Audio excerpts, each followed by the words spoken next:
When Brexit came into effect on the 1st of January 2021, British companies found themselves outside the European Union, meaning that the principles of the European Union regarding B2B transactions were not longer valid.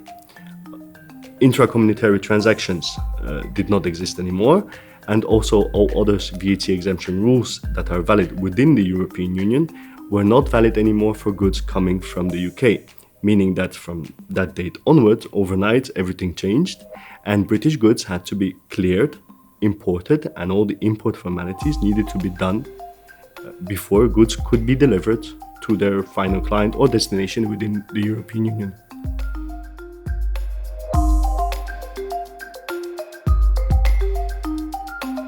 So in practical terms, DDP means delivery duty paid. This is an Incoterm which describes the way that goods are treated and when the ownership of the goods is passing from the seller to the buyer.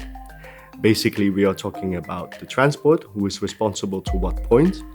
We are talking about insurance and all other modalities of the contract between a vendor and a buyer. DDP became very important since Brexit because obviously the client is always king.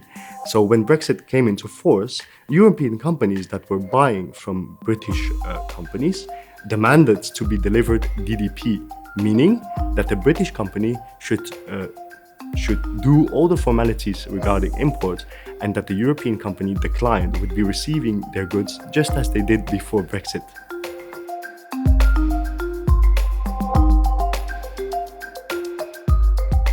A number of bottlenecks arose when Brexit came into force from the 1st of January 2021.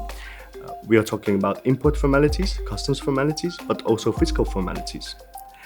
Regarding the transactions that are not anymore qualified as intracommunitary transactions, so we are not trading within the European Union anymore, these formalities have a number of sub-documents that need to be taken in place. If we're talking about customs formalities, we are talking about documents such as veterinary inspections, we are talking about certificates of origin, we are talking about packing lists, etc.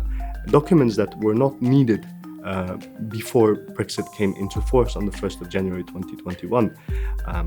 On top of that, we are talking about 27 different customs authorities within Europe that have 27 different interpretations of the customs rules within Europe. You can imagine that French tax authorities and Belgian tax authorities have maybe different interpretations on certain rules. So these kind of bottlenecks are raised, especially in the beginning of Brexit from the 1st of January 2021, and it needed time to get everything in place. Now, in the meanwhile, things get clearer now, the dust is settled, but still we have to keep in mind that much more documents are needed now to do the same delivery as in comparison before Brexit happened.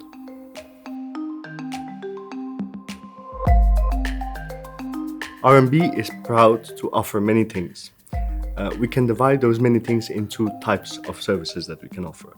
First of all, we are, of course, VAT experts, and we can offer, of course, VAT assistance, consultancy, fiscal representation for companies outside the European Union and even inside the European Union, in France and in other countries where they need these services. But I think more important is our experience since Brexit and even before that.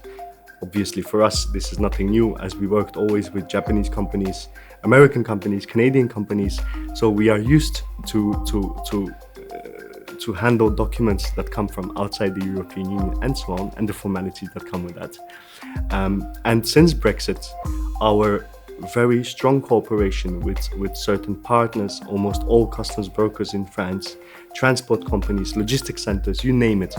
We have a vast network of very capable people, capable companies, talented companies that can offer this full package of services, making sure that your chain of events from A to Z is fluent because of the fact that we know each other, that we know where our strengths and weaknesses are, we know where to count on each other and how to complement each other on the whole chain of events.